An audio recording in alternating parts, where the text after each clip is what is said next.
ನನ್ನ ಹೆಸರು ರಾಜೇಶ್ವರಿ ಶಾಂತಪ್ಪ ಅಂತ. ನಾನು ಕುರಿಯನಚೆಟ್ಟಿ ಜನಾಂಗದಿಂದ ಬಂದಿರೋದು. ನಮ್ಮ ಇಲ್ಲಿ ಒಂದು ಸಂಘ ಇದೆ. ಆ ಸಂಘದಲ್ಲಿ ನಾನು ಪದಾಧಿಕಾರಿಯಾಗಿದ್ದೀನಿ ಮಹಿಳಾ ಸೇವಾ ಸಮಾಜದಲ್ಲಿ. ಮತ್ತು ನಮ್ಮ ಕೇಂದ್ರದಲ್ಲಿ ಒಂದು ಸದಸ್ಯೆಯಾಗಿ ಬಂದಿದ್ದೀನಿ. ಏನಕ್ಕೆ ನಾನು ಇವತ್ತು ಬಂದಿದ್ದೀನಿ ಅಂತ ಹೇಳಿದ್ರೆ, ಈ ಟಿ ವಿನಲ್ಲೆಲ್ಲ ನೋಡಿ ಜಾತಿ ಗಣತಿ ಅಂತ ಹೇಳ್ಕೊಂಡು ಇದು ಮಾಡಿದಾಗ ನಾವು ನಮ್ಮ ಕುರಿಯನಚೆಟ್ಟಿ ಜನಾಂಗದ್ದು 2A ಕ್ಯಾಟಗರಿ ಬರುತ್ತೆ. ಇವಾಗೆಲ್ಲ ಪ್ರಸ್ತಾಪ ಆಗ್ತಾ ಇರೋದು 2A ಕ್ಯಾಟಗರಿಯಿಂದನೇ. ಹಾಗಾಗಿ ಅದ್ರ ಬಗ್ಗೆ ಎಲ್ಲೂ ಚಕಾರನೇ ಎತ್ತಿಲ್ಲ. ಅದ್ರ ಬಗ್ಗೆ ಹೇಳೋಣ ಅಂತ ಹೇಳ್ಬಿಟ್ಟು ಬಂದೆ. ಇಲ್ಲಿ ತೋರಿಸಿರೋ ಪ್ರಕಾರ ನಮ್ಮ ಒಂದು ಈ ಇದರಲ್ಲಿ 1-1.5 ಲಕ್ಷ ಅಷ್ಟೇ ಇದನ್ನು ಪ್ರಸ್ತಾಪ ಮಾಡಿದ್ದಾರೆ, ಯಾವುದೋ ಒಂದು ನ್ಯೂಸ್ ಪೇಪರಲ್ಲಾಗಲಿ ಮತ್ತೊಂದಾಗಲಿ. ಆದರೆ ಇಲ್ಲಿ ಹೇಳಬೇಕು ಅಂದರೆ 15ರಿಂದ 16 ಲಕ್ಷ ಜನದ ಮೇಲೆ ನಮ್ಮ ಒಂದು ಕುರಿಯನಚೆಟ್ಟಿ ಜನಾಂಗ ಇದೆ. ಸೊ ಹಾಗಾಗಿ ಅದನ್ನು ಒಂದು ಬೆಳಕಿಗೆ ತರಬೇಕು ಅಂದ್ಬಿಟ್ಟು ನಾವು ಇಲ್ಲಿ ಬಂದಿರೋದು. ಮೇಡಮ್, ನಿಮ್ಮ ಒಂದು ಆರೋಪಗಳೇನು ಅಂತ, ಯಾಕೆ ಆ ರೀತಿ ಕಡಿಮೆ ರೆಡ್ಯೂಸ್ ಮಾಡಿ ತೋರಿಸಿರುವಂಥದ್ದು? ಅದ್ರ ಬಗ್ಗೆನೇ ಚರ್ಚೆ ಮಾಡೋಕ್ಕೆ ಅಂತಲೇ ಬಂದಿರೋದು. ಏನಕ್ಕೆ ಅಂತಂದರೆ, ಈಗ 1975ನೇ ಇಸ್ವಿನಲ್ಲಿ ನಮ್ಮ ಒಂದು ಕುರಿಯನಚೆಟ್ಟಿ ಜನಾಂಗದ ಇದರಲ್ಲಿ ಸುಮಾರು ಒಂದು ಜನಗಣತಿ ತಗೊಂಡಾಗ ಆಗಿಂದು ಒಂದು ಜನಗಣತಿಗೂ ಈಗ ನಾವಿರೋದು 2025ನಲ್ಲಿ. ಸೊ 25ಗೂ ಅವಾಗೊಂದು ಜನಗಣತಿಗೂ ತುಂಬ ವ್ಯತ್ಯಾಸ ಇರುತ್ತೆ. 1981ರಲ್ಲಿ ನಮ್ಮ ಕುರಿಯನಚೆಟ್ಟಿ ಜನಾಂಗದ್ದು ಸುವರ್ಣ ಮಹೋತ್ಸವ ಆಯಿತು. ಆವಾಗ ಉಪಾಧ್ಯಕ್ಷರುಗಳು ಮತ್ತು ಪ್ರಧಾನ ಮಂತ್ರಿ ಆ ಕಾಲದಲ್ಲಿ 1975ನಲ್ಲಿ ಇದ್ರಲ್ಲ, ಆವಾಗ ಅವ್ರುಗಳು ಮತ್ತು ಕರ್ನಾಟಕದ ಮುಖ್ಯಮಂತ್ರಿ ಎಲ್ಲರೂ ಬಂದು ನಾವು ಗುರುತಿಸಿ ಆ ಒಂದು ಸಮಯದಲ್ಲಿ ಚೆನ್ನಾಗೆ ಒಂದು ಇದನ್ನು ಕೊಟ್ಟಿದ್ದಾರೆ. ಅಂಥ ಟೈಮಲ್ಲೇ ನಮಗೆ ಗುರುತಿಸಿರ್ಬೇಕಾದ್ರೆ ಈಗ ಯಾತಕ್ಕೆ ಇದ್ರ ಬಗ್ಗೆ ಚಕಾರನೇ ಎತ್ತುತ್ತಾ ಇಲ್ಲ ಅಂತ ಹೇಳಿ, ಅದಕ್ಕೋಸ್ಕರನೇ ಒಂದು ಇರಲಿ ಅಂತ ಹೇಳಿ ಮೀಡಿಯಾಗೆ ಬರಬೇಕು ಅಂತ ಅನ್ನಿಸ್ತು ಮೇಡಮ್. ಅಂದರೆ ಇವಾಗ ಗೌರ್ಮೆಂಟ್ ಹೇಳ್ತಿರುವಂತಹ ಸ್ಟ್ಯಾಟಿಸ್ಟಿಕ್ಸು ಸುಳ್ಳು ಅಂತ ನೀವು ಹೇಳ್ತಾ ಇರುವಂಥದ್ದು? ಹೌದು, ಖಂಡಿತವಾಗ್ಲೂ. ಅಂದರೆ ಇವಾಗ 16ರಿಂದ 18 ಲಕ್ಷನೇ ಇರ್ಬೋದು. ಇನ್ನೂ ಅದ್ರದ್ದು ಜನಗಣತಿ ಎಲ್ಲೂ ತೊಗೊಂಡಿಲ್ಲ, ಕರೆಕ್ಟಾಗಿ ಅವರು ಪ್ರಾಪರಾಗಿ ಏನೂ ತೊಗೊಂಡಿಲ್ಲ, ಸುಮ್ಮನೆ ಅವರು ತೋರಿಸಿದ್ದಾರೆ. ಇದೇ ಅಲ್ದಿರ ಥ್ರೂ ನಮ್ಮ ಒಂದು ಕರ್ನಾಟಕದಲ್ಲೇ ಅಲ್ದಿರ ಎಲ್ಲ ಇಡೀ ಭಾರತ ದೇಶದಲ್ಲೇ ಎಲ್ಲ ಕಡೆನೂ ನಮ್ಮ ಜನಾಂಗದವ್ರು ಇದ್ದಾರೆ. ಸೊ ಅವರು ಹಾಗಾಗಿ ನಮಗೆ 2A ಕ್ಯಾಟಗರಿನಲ್ಲಿ ಅಗ್ರಸ್ಥಾನ ಕೊಡಲೇಬೇಕು ಅಂತ ನಂದು ಒಂದು ಇದು ಅಷ್ಟೇ. ಅಂದರೆ ನೀವೇನು ಪ್ರಶ್ನೆ ಮಾಡುವಂಥ ಕೆಲಸ ಇನ್ನೂ ಮಾಡಿರಲಿಲ್ವಾ? ಪ್ರಶ್ನೆಗಳು ಹಿಂದೆ ಎಲ್ಲ ಮಾಡಿದ್ದಾರೆ.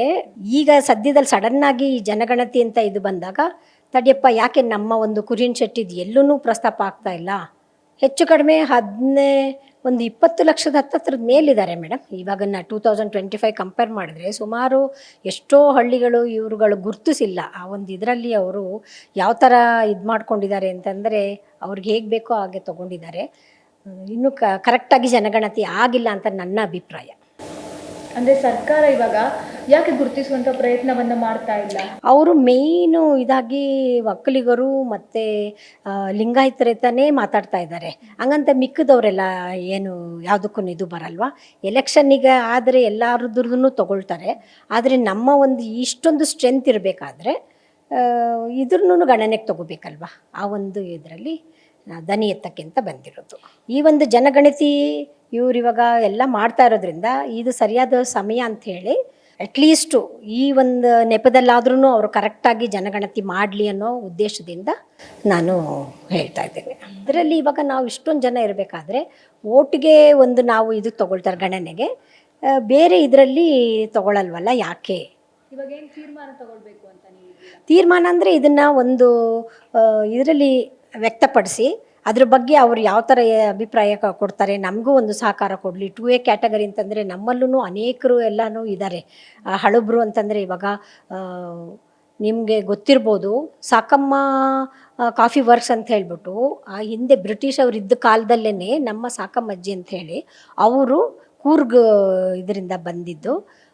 ಮತ್ತು ಬೆಂಗಳೂರಿಗೆ ಮೊದಲ ಬಾರಿಗೆ ಅವರು ಕಾಫಿ ಪುಡಿನ ಇದನ್ನೇ ಇದು ಮಾಡಿದ್ದು.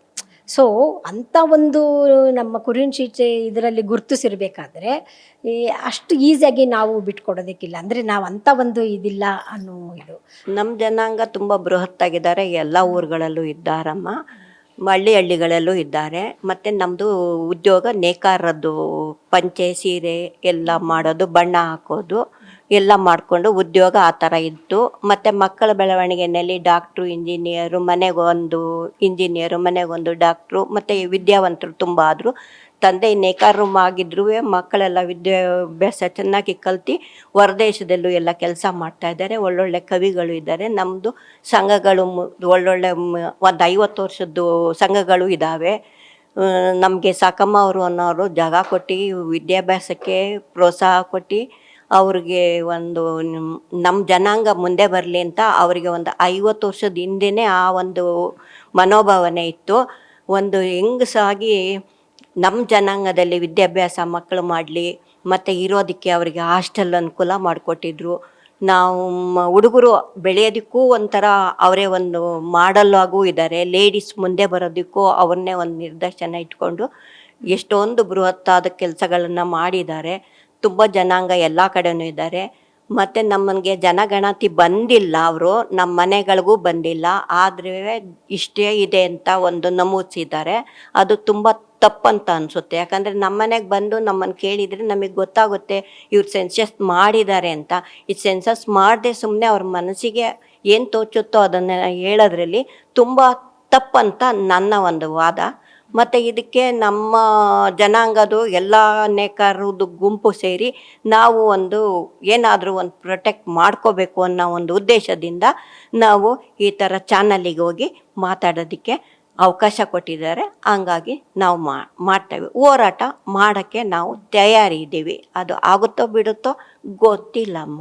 ಒಟ್ಟಿನಲ್ಲಿ ನಮ್ಮ ಒಂದು ಹಕ್ಕನ್ನು ನಾವು ಕೇಳಬೇಕು ಅಂತ ನಮ್ಗೆ ಅನಿಸಿದೆ ಅಷ್ಟೇ. ಅನಿಸಿಕೆಯಿಂದ ತುಂಬ ಕೆಳಮಟ್ಟಕ್ಕೆ ಯಾವಾಗಲೂ ಇದೇ ಥರ ಹೋಗ್ತಾ ಇದ್ರೆ ಹೇಗೆ ಅನ್ನೋ ಒಂದು ನನಗೂ ಒಂದು ಇಷ್ಟು ವಯಸ್ಸಾದರೂ ಮಾಡಬೇಕು ಅನ್ನೋ ಒಂದು ಸ್ಫೂರ್ತಿಯಿಂದ ನಾನು ಈ ಚಾನಲಿಗೆ ಬಂದಿದ್ದೀನಿ. ಅದರಿಂದ ಮಾಡೋಣ, ಎಷ್ಟಾಗುತ್ತೋ ಅಷ್ಟು ಹೋರಾಟ ಮಾಡಬೇಕು ಅನಿಸುತ್ತೆ. ನ್ಯಾಯ ಒದಗಿಸ್ಕೋಬೇಕು ಅನ್ನೋದು ಒಂದೇ ಉದ್ದೇಶ ಅಷ್ಟೇ. ನಮಗೆ ಎಲ್ಲ ಸೌಲಭ್ಯನೂ ಸಿಗ್ತಲೂ ಇಲ್ಲ, ಅಲ್ಲೂ ವಂಚಿತರಾಗಿದ್ದೀವಿ, ಕೆಲಸದಲ್ಲೂ ವಂಚಿತರಾಗ್ತೀವಿ, ಸೀಟ್ಗಳಲ್ಲೂ ವಂಚಿತರಾಗ್ತೀವಿ. ಅದು ಮುಂದೆ ಆ ಥರ ಆಗಬಾರ್ದು ಅನ್ನೋ ಒಂದೇ ಉದ್ದೇಶಕ್ಕೆ ನಾವು ಈ ಚಾನಲಿಗೆ ಬಂದು ನಮ್ಮ ಒಂದು ಕಳಕಳಿನ ನಿಮ್ಮ ಮುಂದೆ ಇಟ್ಟಿದ್ದೀವಿ. ಆಲ್ ಓವರ್ ಕರ್ನಾಟಕ ನಾವು 18,000 ಕಿಲೋಮೀಟರ್ ಓಡಾಡಿದ್ವಿ ಕಾರಲ್ಲಿ. ಆ ಒಂದು ವಿಚಾರದ ನಾವು ಲೆಕ್ಕ ತಗೊಂಡಾಗ ಈ ಸರ್ಕಾರ ಸರಿಯಾದ ರೀತಿಯಲ್ಲಿ ಜಾತಿ ಗಣತಿ ವಿಚಾರನ ಸರಿಯಾದ ರೀತಿಯಲ್ಲಿ ಪರಿಶೀಲನೆ ಮಾಡಿಲ್ಲ. ನಮ್ಮ ಜಾತಿ ಎಂಥ ಮಹತ್ವ ಉಳ್ಳದ್ದು ಅಂದರೆ ತಾರಕಾಸುರ ಸಂಹಾರ ಮಾಡೋಕ್ಕೆ ಅಂತ ಉದ್ಭವ ಆಗಿದೆ ನಮ್ಮ ಜಾತಿ. ಆ ಒಂದು ಹಿನ್ನೆಲೆಯಲ್ಲಿ ಹುಡುಕೊಂಬಂದಾಗ ನಮ್ಮ ಜಾತಿಯಲ್ಲಿ ಹೋಳಿಗೆ ಹಂಪಯ್ಯನವರು, ಜೇಡರ್ ದಾಸಿಮಯ್ಯ, ಅಕ್ಕ ಮಹಾದೇವಿ, ಈಗಿನ ಏನು ಹೇಳ್ತೀವಿ ನಾವು, ಕನ್ಯಾಕುಮಾರಿಯಲ್ಲಿರೋ ತಿರುವಾಳು ಸಹ ಅವರು ಸಹ ನೇಕಾರರು, ಅದು ಅಲ್ಲದೆ ಬಿಳಿ ಮಗ್ದವರು ಅಂತಾರೆ. ನಾವು ಮಹಾಶ್ರೇಷ್ಠ ವ್ಯಕ್ತಿಗಳ ಈ ನೇಕಾರಲ್ಲಿ 26 ಪಂಗಡಗಳು ಒಳಗೊಂಡು ಅದರೊಳಗೆ ದೇವಾಂಗ ತಗೊಟ್ಟಿವರು ಎಲ್ಲ ಸೇರಿಸ್ಕೊಂಡು ಏನಾಗಿದೆ ನಮ್ಮ ಕುರಿಶೆಟ್ಟಿ ಅನ್ನೋ ಜಾತಿಗೆ ಹಿನ್ನೆಲೆ ತರ್ತಾ ಇದೆ. ಉದಾಹರಣೆಗೆ ಹೇಳ್ಬೇಕಾದ್ರೆ ಸರ್ಕಾರದಿಂದ ಜಾತಿ ಗಣತಿ ಒಂದು ವಿಚಾರದಲ್ಲೇ ಅಲ್ಲ, ಹೀಗೆ ಹೇಳ್ಬೇಕಾದ್ರೆ ಜೇಡರ ದಾಸಿಮಯ್ಯ ಮಾಡಬೇಕಾಗಿರೋದನ್ನ ದೇವರ ದಾಸಿಮಯ್ಯ ಅಂತಲೂ ಮಾಡ್ತಾ ಇದ್ದಾರೆ. ಅದಕ್ಕೆ ದಾಖಲೆ ಪುರಾವೆಗಳು ನಮ್ಮ ಹತ್ರ ಸಾಧ್ಯವಾದಷ್ಟು ಇದೆ. ಸರ್ಕಾರ ಯಾಕೆ ಈ ರೀತಿ ವಿಳಂಬ ಮಾಡ್ತೀಯೋ, ಸರಿಗೆ ಪರಿಶೀಲನೆ ಮಾಡ್ತಿಲ್ವೋ ಅನ್ನೋದೇ ನಮಗೆ ಗೊತ್ತಾಯ್ತಲ್ಲ. ಇಲ್ಲ ನಮ್ಮಲ್ಲಿ ಒಗ್ಗಟ್ಟಿನ ಕೊರತೆಗಳಿದೆಯೋ ಗೊತ್ತಿಲ್ಲ. ಸರ್ಕಾರ ಹೇಗೆ ಈಗ ಕರ್ನಾಟಕ ರಾಜ್ಯದಲ್ಲಿ 4 ವಿಭಾಗಗಳಾಗಿ ಮೈಸೂರು ವಿಭಾಗ, ಬೆಳಗಾವಿ ವಿಭಾಗ, ಬೆಂಗಳೂರು ವಿಭಾಗ, ಗುಲ್ಬರ್ಗ ವಿಭಾಗ ಅಂತ ಹೇಗೆ ಮಾಡಿದ್ದು, ಅದೇ ರೀತಿ ನಮ್ಮ ಬೆಂಗಳೂರಿನಲ್ಲಿ ಕುರಿಶೆಟ್ಟಿ ಕೇಂದ್ರ ಸಂಘ ಈಗ 100 ವರ್ಷಗಳ ಒಂದು ಇದರೊಳಗೆ ಹೊಸ್ತಿಲಲ್ಲಿದೆ. ಅಲ್ಲಿ ನಾವು ಅದೇ ರೀತಿ ಕರ್ನಾಟಕನ ನಾವು 4 ವಿಭಾಗಗಳು ಮಾಡಿ ನಾವು ಲೆಕ್ಕ ಹಾಕಿದಾಗ ನಮ್ಮಲ್ಲಿ ಆಲ್ಮೋಸ್ಟ್ ಕೇಂದ್ರ ಸಂಘದಲ್ಲಿ ಈಗ 18,000 ಜನ ಮೆಂಬರ್ಶಿಪ್ ಇದೆ. ಇನ್ನು ಮಾಡಬೇಕಾಗಿರೋ ನಾವು ಏನಂದರೆ ನಮ್ಮ ಜನಾಂಗದವರು, ನಾವು ನಮ್ಮ ಜನಾಂಗ ಅಂತ ಈಗ ಅವತ್ತಿನ ದಿನ ಬಂದು ಕೈ ಜೋಡಿಸಿದ್ರೆ ಎಲ್ಲರೂ. ಇವತ್ತು ಸರ್ಕಾರದಲ್ಲಿ ಜಾತಿ ಗಣತಿಗೆ ಈ ಮಟ್ಟದಲ್ಲಿ ಲೆಕ್ಕ ಇನ್ನು ಹೆಚ್ಚಿನ ಮಟ್ಟದಲ್ಲಿ ಸಿಗ್ತಿತ್ತೇನೋ ಒಂದೆಲೆ ಹೇಳ್ಬೇಕಂದ್ರೆ ನಾವುಗಳೇ ಕಾರಣ ಅನಿಸುತ್ತೆ. ಸ್ಥಳೀಯವಾಗಿ ಇರುವ ಹಳ್ಳಿಗಳಲ್ಲಿ ನಮ್ಮ ಜನಾಂಗದವ್ರ ಜೊತೆ ಸಂಘ ಸಂಸ್ಥೆಗಳ ಜೊತೆ ಒಟ್ಟಾಗಿ ಬೆರೀದೇ ಇರೋದು ಇದು ಒಂದು ಕಾರಣಗಳಂತ ನಾನು ಹೇಳ್ಬೋದು ಈ ವಿಚಾರವಾಗಿ. ಈ ರೀತಿ ಹಿನ್ನೆಲೆ ಬೆಂಗಳೂರಲ್ಲೇ ನಿಮ್ಗೆ 1 ಲಕ್ಷ ಚಿಲ್ಲರೆ ಜನ ಸಿಗುವಾಗ ನೀವು ಅದೇಗೆ ನೀವು ಆಲ್ ಓವರ್ ಕರ್ನಾಟಕ 1 ಲಕ್ಷ ಚಿಲ್ಲರೆ ಜನ ತೋರಿಸ್ತಾ ಇದ್ದೀರಾ, ನಮಗೆ ಗೊತ್ತಾಯ್ತಾ ಇಲ್ಲ. ದಯವಿಟ್ಟು ಸರ್ಕಾರ ನಾನು ಮನವಿ ಮಾಡ್ಕೊಳ್ಳೋದು ಏನು ಅಂದರೆ ಮತ್ತೊಮ್ಮೆ ಕೂಲಂಕುಷವಾಗಿ ಮುಕ್ತವಾಗಿ ಪರಿಶೀಲನೆ ಮಾಡಿ ಆ ಜಾತಿಗಳಿಗೆ ಸಿಗಬೇಕಾದ ಸೌಲಭ್ಯಗಳನ್ನ ಮಾಡಬೇಕಂತ ಈ ನಿಮ್ಮ ಒಂದು ವಾಹಿನಿ ಮುಖಾಂತರ ನಾನು ಮನವಿ ಮಾಡ್ಕೊತೀನಿ. ಹೇಳ್ಬೇಕಂದ್ರೆ ಭಾಳ ಹಿನ್ನೆಲೆ ಹೇಳಬೇಕು ಅಂದರೆ ನಮ್ಮ ಸಮಾಜದಲ್ಲಿ ಆಗಿನ ಕಾಲದಲ್ಲಿ 1908ರಲ್ಲಿ ಭೈರಮ್ಮ ಅನ್ನೋರು ವರ್ಲ್ಡ್ ರೆಕಾರ್ಡ್ ಮಾಡಿದ್ರು. 18 ಗಂಟೆಗಳ ಕಾಲ ಸತತವಾಗಿ ಕೆಂಪಂಬುದಿ ಕೆರೆ ಸ್ವಿಮ್ಮಿಂಗ್ ಮಾಡಿ ವರ್ಲ್ಡ್ ರೆಕಾರ್ಡ್ ಮಾಡಿದಂಥವ್ರು. ಇನ್ನು ನಮ್ಮ ಜನಾಂಗದಲ್ಲಿ ಹೇಳ್ಬೇಕಾದ್ರೆ ಇವತ್ತು ನಾವೇನು ಸ್ಪ್ರಿಂಗ್ ಫ್ಯಾಕ್ಟ್ರಿ ಸೋಮಪ್ಪ ಅಂತ ಕರಿತೀವೋ ಅವ್ರು ಆಗಿನ ಕಾಲದಲ್ಲಿ ಮೊಟ್ಟ ಮೊದಲ ಭಾರತ ರತ್ನ ಪ್ರಶಸ್ತಿ ತಗೊಂಡವರು. ಈ ಹಿನ್ನೆಲೆಗಳು ಹಲವಾರಿದೆ ನಮ್ಮ ಜನಾಂಗದ್ದು ಹೇಳ್ಬೇಕು ಅಂದರೆ. ಅದೇ ಉದಾಹರಣೆ ನಮ್ಮ ಈ ಒಗ್ಗಟ್ಟು ಇದರಿಂದನೇ ಜೇಡರ ದಾಸಿಮಯ್ಯ ಅನ್ನೋದು ದೇವರ ದಾಸಿಮಯ್ಯ ಆಗೋಗಿದೆ. ದಯವಿಟ್ಟು ನಾನು ನಿಮ್ಮ ವಾಹಿನಿ ಮುಖಾಂತರ ವಿನಂತಿಸಿಕೊಳ್ಳೋದೇ, ಜನಗಳಿಗೆ ಫಸ್ಟು ನಾವು ಹೇಳೋದೇನು ಅಂದರೆ, ತನ್ನ ತಂದೆ ತಾಯಿನ, ತನ್ನ ಕುಟುಂಬದವ್ರನ್ನ, ತನ್ನ ಸಮಾಜದವ್ರನ್ನ ಗುರುತಿಸ್ಕೊಳ್ಳಿ. ನಾವು ಬೆಳೆಯೋದಕ್ಕೆ ಒಂದು ಅವಕಾಶ ಮಾಡ್ಕೊಂಡು ಈ ಒಂದು ಚಾಯ್ನಿ ಮುಖಾಂತರ ನೀವು ಮನವಿ ಮಾಡ್ಕೊತಾ ಇದ್ದೀನಿ. ನೀವು ಇನ್ನೂ ಎಚ್ಚೆತ್ಕೊಳ್ಳಿಲ್ಲ ಅಂದರೆ ನಾಳೆ ಸರ್ಕಾರದಲ್ಲಿ ನಾವು ಮುಂದಿನ ದಿನಗಳಲ್ಲಿ ಕೇವಲ 50,000 ಜನಸಂಖ್ಯೆ ಅಂತಂದ್ರೂ ಬರ್ಬೋದು. ಆ ಒಂದು ಉದ್ದೇಶ ಮನಗೊಂಡು ನಾವಿವತ್ತು ಮುಕ್ತವಾಗಿ ನಾವು ಇಲ್ಲಿ ಬಂದಿರೋದು ನಮ್ಮ ಜಾತಿಗೆ ಆಗಿರುವ ಒಂದು ಅನ್ಯಾಯವನ್ನು ನಾವು ನಿಮ್ಮ ಮುಖಾಂತರ ನಾವು ಸಭೆಗೆ ತೋರಿಸ್ಬೇಕು ಅಂತಿದ್ದೀವಿ.